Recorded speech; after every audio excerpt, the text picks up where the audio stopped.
ಇನ್ನು ಗಾಳಿಯ ವೇಗಕ್ಕೆ ರೌದ್ರಾವತಾರ ತಾಳಿದೆ ಅರಬ್ಬಿ ಸಮುದ್ರ. ಇಲ್ಲಿ ರಕ್ಕಸ ಗಾತ್ರದ ಅಲೆಗಳು ಏಳ್ತಾ ಇವೆ.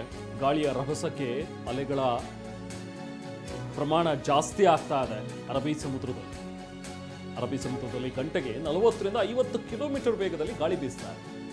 ಸೊ ಹಾಗಾಗಿ ಅಲೆಗಳ ಅಬ್ಬರ ಕೂಡ ಜಾಸ್ತಿ ಆಗಿದೆ. ಆದರೆ ಅದನ್ನು ಲೆಕ್ಕಿಸದೆ ಕಡಲ ತೀರದಲ್ಲಿ ಕೆಲವೊಂದಿಷ್ಟು ಜನ ಪ್ರವಾಸಿಗರು ಹುಚ್ಚಾಟ ಆಡ್ತಾ ಇದ್ದಾರೆ. ಎಷ್ಟೇ ಹೇಳಿದ್ರು ಕೂಡ ಇವ್ರುಗಳದನ್ನು ಕೇಳ್ತಾ ಇಲ್ಲ. ಅಪಾಯ ಇದೆ ಜೀವಕ್ಕೆ, ಇಲ್ಲಿ ಸಮುದ್ರ ಯಾವಾಗ ಹೇಗೆ ರಿಯಾಕ್ಟ್ ಮಾಡುತ್ತೆ ಅನ್ನುವಂಥದ್ದು ಗೊತ್ತಿಲ್ಲ. ಯಾರು ಕೂಡ ಹೋಗಬೇಡಿ ಅಂತ ಹೇಳಿದ್ರು ಕೂಡ ಕೆಲವೊಂದಷ್ಟು ಜನ ಪ್ರವಾಸಿಗರು ಅಲ್ಲಿಗೆ ಹೋಗ್ತಾ ಇದ್ದಾರೆ. ನಮ್ಮ ಪ್ರತಿನಿಧಿ ಸೂರಜ್ ಅಲ್ಲಿಂದ ಪ್ರತ್ಯಕ್ಷ ವರದಿ ನೀಡಿದ್ದಾರೆ, ಬನ್ನಿ ನೋಡಿ.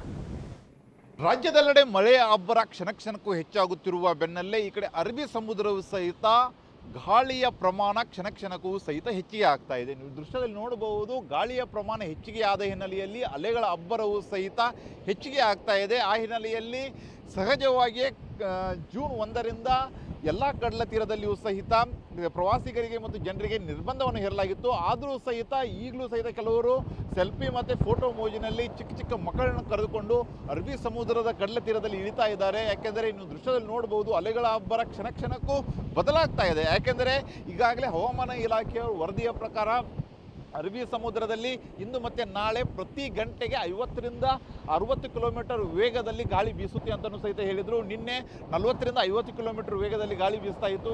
ಈಗ ನೀವು ದೃಶ್ಯದಲ್ಲಿ ನೋಡಬಹುದು ಅಲೆಗಳ ಅಬ್ಬರ ಎಷ್ಟರ ಮಟ್ಟಿಗೆ ಹೆಚ್ಚಿಗೆ ಇದೆ ಅಂತ. ಯಾಕಂದರೆ ಅಲೆಗಳು ಯಾವಾಗ ಮೇಲಕ್ಕೆ ಬರುತ್ತೆ ಎಂಬುದು ಸಹಿತ ಗೊತ್ತಾಗಲ್ಲ. ಇಷ್ಟೆಲ್ಲ ಪರಿಸ್ಥಿತಿ ಇದ್ರೂ ಸಹಿತ ಜನರು ತಮ್ಮ ಹುಚ್ಚಾಟವನ್ನು ಮುಂದುವರಿಸಿದ್ದಾರೆ ಅಂತಲೇ ಹೇಳ್ಬೋದಾಗಿದೆ. ನೀವು ದೃಶ್ಯದಲ್ಲಿ ನೋಡ್ಬೋದು. ಯಾಕೆಂದರೆ ಒಂದು ಕಡೆಗೆ ಈಗಾಗಲೇ ಜಿಲ್ಲಾಡಳಿತ ಬಹಳ ಸ್ಪಷ್ಟವಾಗಿ ಹೇಳಿದೆ, ಯಾವುದೇ ಕಾರಣಕ್ಕೂ ಜೂನ್ ತಿಂಗಳಿನಿಂದ ಸೆಪ್ಟೆಂಬರ್ವರೆಗೂ ಕಡಲ ತೀರದಲ್ಲಿ ಪ್ರವಾಸಿಗರು ಮತ್ತು ಜಲಸಾಹಸ ಕ್ರೀಡೆಗಳಿಗೆ ಸಂಪೂರ್ಣವಾಗಿ ನಿಷೇಧ ಮಾಡಿ ಆದೇಶವನ್ನು ಸಹಿತ ಹೊರಡಿಸಿದೆ.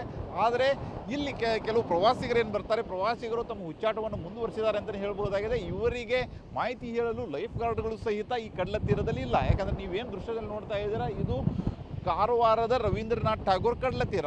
ಈಗ ಈ ಕಡಲ ತೀರದಲ್ಲಿ ಈ ಪರಿಸ್ಥಿತಿ ಆಗಿದ್ದರೆ ಇನ್ನು ಮುರುಡೇಶ್ವರ, ಗೋಕರ್ಣದಲ್ಲಿರುವಂಥ ಕಡಲ ತೀರಗಳ ಪರಿಸ್ಥಿತಿ ಅಂತೂ ಹೇಳ್ತಿರೋದು. ಆದರೂ ಸಹಿತ ಅಲ್ಲಿ ಹೆಚ್ಚಿನ ಲೈಫ್ ಗಾರ್ಡ್ಸ್ಗಳನ್ನು ನೇಮಕ ಮಾಡಲಾಗಿದೆ ಅಂತಲೂ ಸಹಿತ ಜಿಲ್ಲಾಡಳಿತ ಹೇಳ್ತಾ ಇದೆ.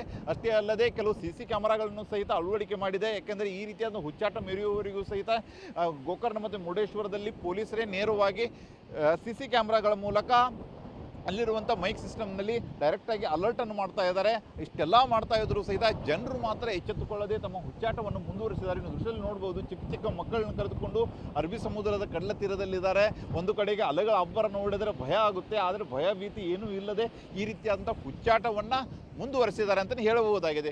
ಯಾಕೆಂದರೆ ಉತ್ತರ ಕನ್ನಡ ಜಿಲ್ಲೆಯಲ್ಲಿ ಈಗಾಗಲೇ ಗುಡ್ಡ ಕುಸಿತ, ಕೆಲವು ಮನೆಗಳಿಗೆ ನೀರು ನುಗ್ಗುವುದು, ರಸ್ತೆಗಳು ಜಲಾವೃತ ಆಗೋದು, ಈ ರೀತಿಯಾದಂಥ ಪರಿಸ್ಥಿತಿಗಳು ಉಂಟಾಗ್ತಾ ಇದ್ದರೆ, ಇನ್ನೊಂದು ಕಡೆಗೆ ಅರಬ್ಬಿ ಸಮುದ್ರದಲ್ಲಿ ಅಲೆಗಳ ಅಬ್ಬರ ಹೆಚ್ಚಿಗೆ ಆಗುತ್ತಿರುವುದರಿಂದ ಈ ರೀತಿಯಾದಂಥ ಹುಚ್ಚಾಟ ಮಾಡುವುದಕ್ಕೆ ಆದಷ್ಟು ಬೇಗ ಬ್ರೇಕ್ ಹಾಕುವುದು ಸಹಿತ ಅನಿವಾರ್ಯವಾಗಿದೆ. ಕ್ಯಾಮರಾಮನ್ ಮಂಜುನಾಥ್ ಜೊತೆ ಸೂರಜ್ ತುರೆ, TV9 ಕಾರವಾರ.